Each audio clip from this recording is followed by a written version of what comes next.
Singh doctor की लापरवाही से दरिया देवी की हॉस्पिटल में मौत हो गई थी।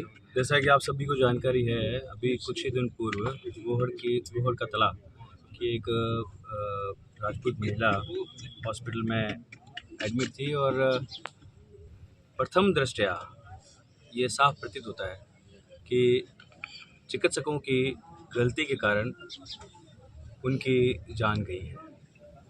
इस बाबत पहले भी जो है शिकायत दर्ज हो चुकी है और तमाम चीज़ें जो है प्रशासन के संज्ञान में है, पर इसके बावजूद इस पूरे मामले की सही जांच नहीं होने के कारण कहीं ना कहीं अभी पीड़ित परिवार को जो है वो न्याय नहीं मिला है। आज हम सब लोग यहाँ एकत्रित हुए हैं और हम लोग सब लोग इसीलिए यहाँ एकत्रित हुए हैं कि जब तक पीड़ित परिवार का जो मृतक का जो परिवार है वो अगर संतुष्ट नहीं होता है और उसे संतुष्ट नहीं किया जाता है, तब तक हम लोग लगातार इस बात की मांग करते रहेंगे। साथ साथ प्रशासन को हम लोग इस मामले में त्वरित संज्ञान लेने के लिए और इस पर कार्रवाई करने के लिए हम लोग जो है कहते रहेंगे और जब तक उसने न्याय नहीं मिलता है तब तक हम इस बात को करते रहेंगे। ऐसा हम सब लोगों ने मिलकर तय किया है। आज किसके नाम पर ज्ञापन दे रहे हो यार?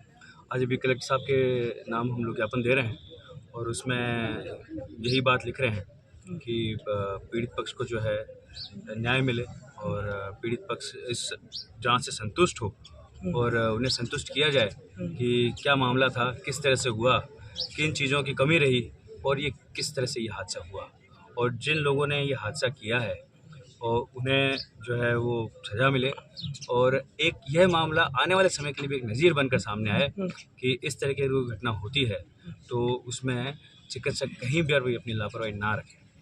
डॉक्टर जो है घर पर कहीं क्लिनिक चला रहे हैं, टाइम पर ध्यान दें, उसको लेकर आप क्या कहना चाहते डॉक्टर क्लिनिक को तो तुम छोड़, तुम सब मेरे छोटे भाई हो, ठीक है ना।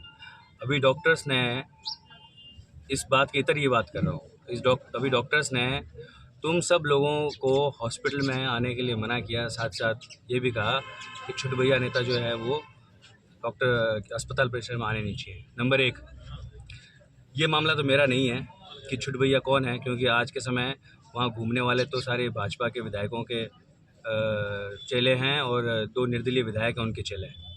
हालांकि इन छहों को शर्म नहीं आ रही है कि उनके कार्यकर्ताओं को डॉक्टर जो है आके छोटे भैया कह के चले गए और चुपचाप आंखें मूंद करके बैठे हैं। आप किसी को छोटे भैया नहीं कह सकते हो, चाहे वो कांग्रेस का कार्यकर्ता हो चाहे बीजेपी का कार्यकर्ता हो। और हमारा कार्यकर्ता वहाँ जाता है इसलिए जाता है क्योंकि गाँव में उसका सभी संपर्क होता है और वह अपने गांव में मरीजों को लेकर यहाँ पहुँचता है। इसमें उसकी गलती क्या है?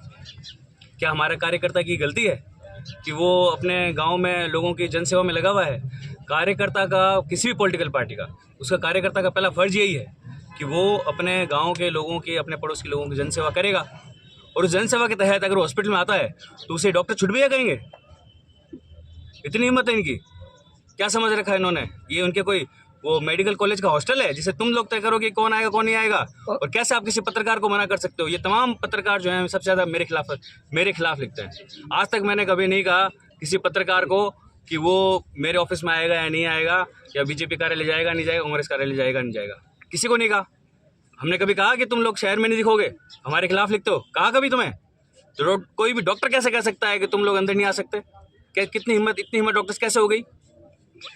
डॉक्टर कह रहे हैं धरने में बैठ जाएं, काली पट्टी बांध देंगे। धरना? किस बात का धरना? इस बात का धरना कि तुम्हारे हॉस्पिटल के अंदर नहीं आए? ये किस बात का धरना है कि तुम्हारे हॉस्पिटल में कोई आए नहीं? कोई मानव सेवा में लगा हुआ व्यक्ति दूर दराज से 100 किलोमीटर से उठ के यहाँ मरीज के साथ आता है, तुम उसे छुट भैया करार देते हो? इतनी हिम्मत कैसे हो गई तुम्हारी? कांग्रेस का तो राज नहीं है और कांग्रेस का कार्यकर्ता तो आज हॉस्पिटल में चलो जा भी नहीं पा रहा है बेचारा, उसकी कोई सुनता भी नहीं है वहाँ पर ये बीजेपी के कार्यकर्ता जो वहाँ घूम रहे हैं, इनके नेताओं को शर्म नहीं आती कि उनके कार्यकर्ताओं को कोई छुट भैया कहता है? ये हाल है इस अस्पताल परिसर के। अब जरा सोचो कहाँ से और कैसे न्याय मिलेगा इसे? सर, टीना डाबी ने जब निरीक्षण भी किया तो कई डॉक्टरों को बाहर भी मतलब घर पे पाया गया, उसके बाद भी क्या कार्रवाई? कुछ बिल्कुल सही है। तो भी कलेक्टर मैडम ने वहाँ जाके जांचा तो बहुत सारे अधिकारी वहाँ पाए गए। मैं उम्मीद करता हूँ वो इस मामले में कार्रवाई करेंगे, बिल्कुल कार्रवाई करेंगे। काफी दिन हो गए अभी तक तो कुछ नहीं दिख रहा इस मामले। जांच प्रक्रिया चल रही होगी, मैं भी उनसे पूछ लूंगा कि क्या उस मामले में हुआ है ना। मांग मुझे उम्मीद है कि वो इस पर बिल्कुल जो है वो आगे कार्रवाई करेंगे। मांग क्या अभी आपकी? साफ और स्पष्ट मांग है कि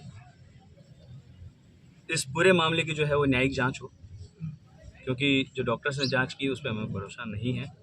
न्यायिक जांच हो और न्यायिक जांच में जो भी चीज़ें सामने आ रही हैं वो हमें स्पष्ट रूप से बताई जाए, परिवार को बताई जाए, परिवार को इस जांच से संतुष्ट किया जाए। और साथ ही साथ मैं हमारे पूरे इस परिवार से, समाज से, धार्मिक प्रभुजनों से भी अपील करता हूँ कि ये जो परिवार है वो आर्थिक रूप से बहुत गरीब परिवार है और आर्थिक रूप से भी अगर इनकी कोई सहायता हो सकती है किसी भी तरीके से तो वो भी की जाए। धन्यवाद।